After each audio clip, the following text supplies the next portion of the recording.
Why was the Spanish-American War of 1898 considered a historical turning point? A. It marked the first American victory over a foreign power. B. It demonstrated the need for better communications in wartime. C. It affirmed American support for European economic interests in East Asia. Or D. It showed that the United States had become a world power.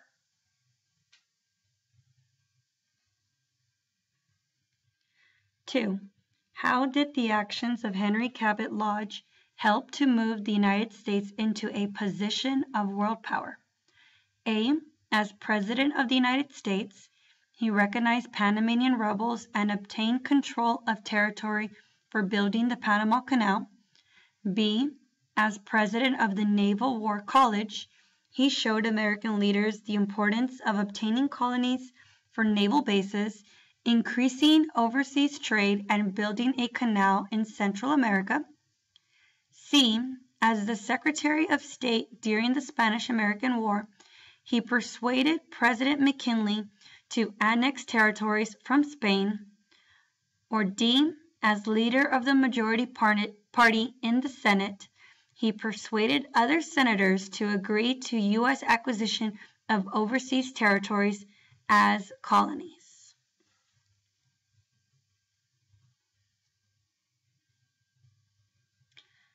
In other words, what did Henry Cabot Lodge do that helped the United States become a world power? 3. Alfred T. Mahan wrote the book The Influence of Sea Power Upon History, which had a great impact on American military and foreign policy. What argument did the book make? A. In order to compete with world powers, the United States needed a great navy with an international reach. B. Navy power was being replaced by air power as the most important element of the national security. C. Imperialism was a wicked act of powerful nations and went against the principles of American freedom. D. The United States was isolated and protected by two great oceans and therefore needed less military power to maintain security. In other words, what did Alfred T. Mahan support in his book, The Influence of Sea Power Upon History, that helped the United States grow to be a world power?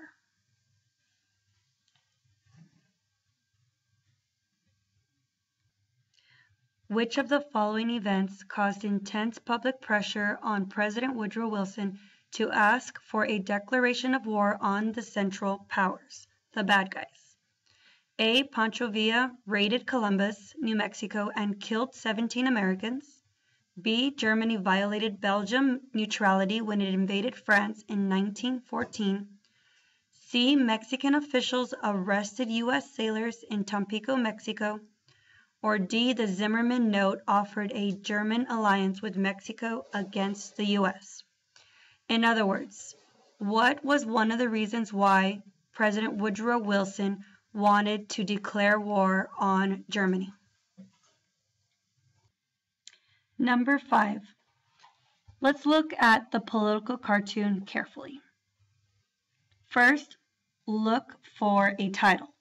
The title is at the bottom of the picture. It says the open door. Think about the open door policy that we talked about, that we learned.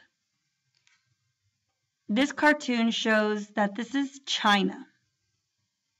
And standing in front of the doors of China is Uncle Sam, who represents the United States. He's a symbol of the United States. And underneath his arms, he has a key that says American diplomacy, which is something that we negotiated on. That is what diplomacy means, to negotiate. And these people right here represent possibly leaders of different countries who all wish to go in to China, to go in through the doors, but since the United States is standing in the way, they must listen to us. They must abide by our rules, by our diplomacy, before they can enter China and possibly conduct business. So let's now answer the question. Number 5 says, this cartoonist claims the purpose of the open door policy by the United States was to A. Protect U.S. interests by establishing equal trading rights in China. B. Establish a trade embargo against China, cutting off all trade. C. Form a military alliance in order to conquer China and colonize it.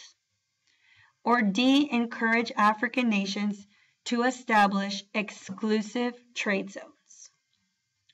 What was the purpose of the open door policy that the United States created for China? Number 6. Upon entering World War I, the United States increased its military by A. Creating the Veterans Administration, B. Passing the Selective Service Act, C. Enacting the GI Bill, or D. Establishing the Marine Corps. How did the United States increase its military or gain people to join the military during World War I?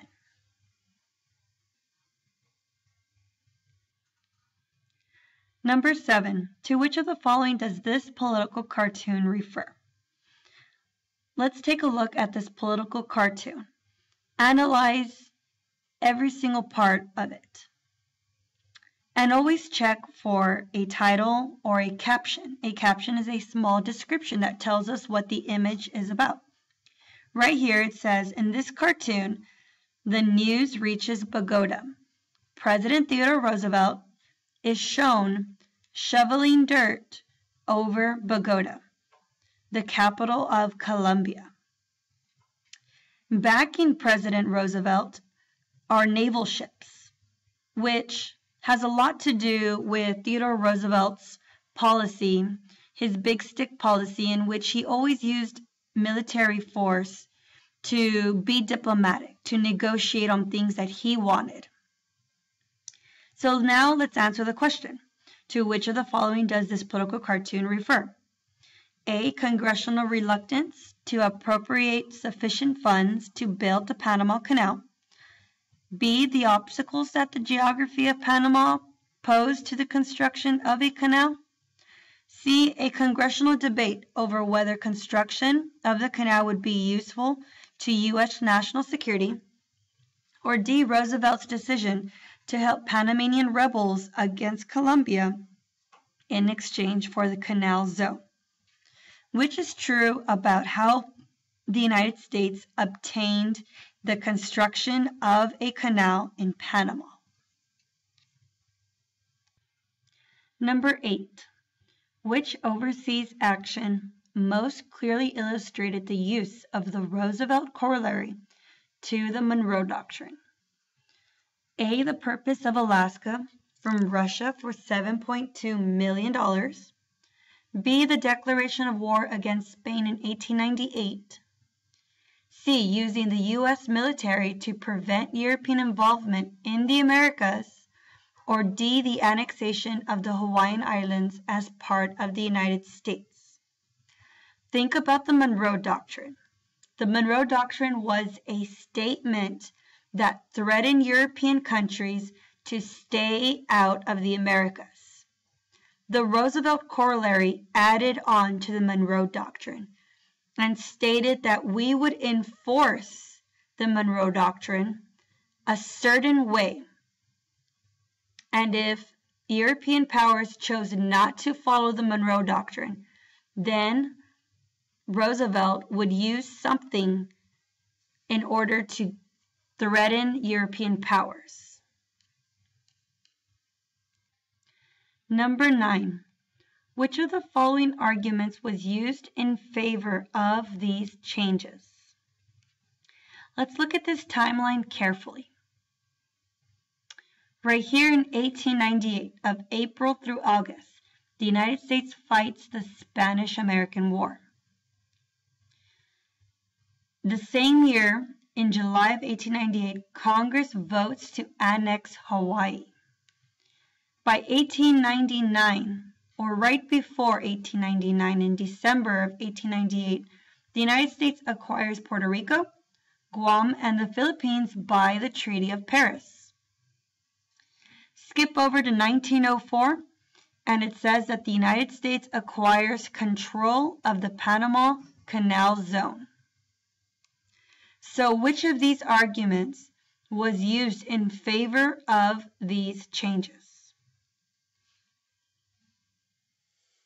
A. American industries need the raw materials and markets found overseas. B. This system of neutrality is against American democratic principles. C. Colonial peoples welcome American leadership to develop their air force. Or D. Imperialist expansion threatens to bring the United States into conflict with African powers. In other words, what were the reasons for why the United States was involved in all these events right here, trying to acquire land all over the world? Annexing Hawaii, acquiring Puerto Rico, Guam, and the Philippines, trying to build a canal zone in Central America, fighting the Spanish-American War. What were the reasons why the United States, the economic reasons having to do with money, why the United States expanded around the world? Number 10. Let's read this excerpt by President William McKinley. President William McKinley was president right before Theodore Roosevelt became president. That there was nothing left for us to do but to take them all, the Philippine Islands, and to educate the Filipinos and uplift and Christianize them. In President McKinley's defense of the annexation of the Philippines, which reason for imperialism is being expressed? A. Military competitiveness. B. Global competition. C. The belief in cultural superiority. Or D. Expansion of market opportunities. To Christianize. What type of idea is this?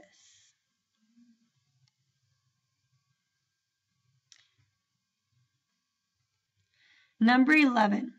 What was the result of the headline above? Let's take a look at this newspaper article. This was written by New York Journal. And in very small print, which it's hard for you to see, it says Tuesday, February 17th, 1898. 1898 was a very significant year for U.S. history. It was a turning point in our history. And the title says Destruction of the Warship Maine, the USS Maine, was the work of an enemy. What was the result of this headline or of this event that happened? What did it lead to? What did the United States do because this warship was destroyed in some mysterious way? A. The United States returned to isolationism and contracted in the global trade market. B. The United States gained strategic territories for economic and military superiority. C. The United States aligned themselves with Southeastern Asian powers to manage European aggression. Or D. The United States was fulfilling the second manifest destiny movement of global domination. In other words, what did this event lead to? This concludes part 1 of the imperialism test.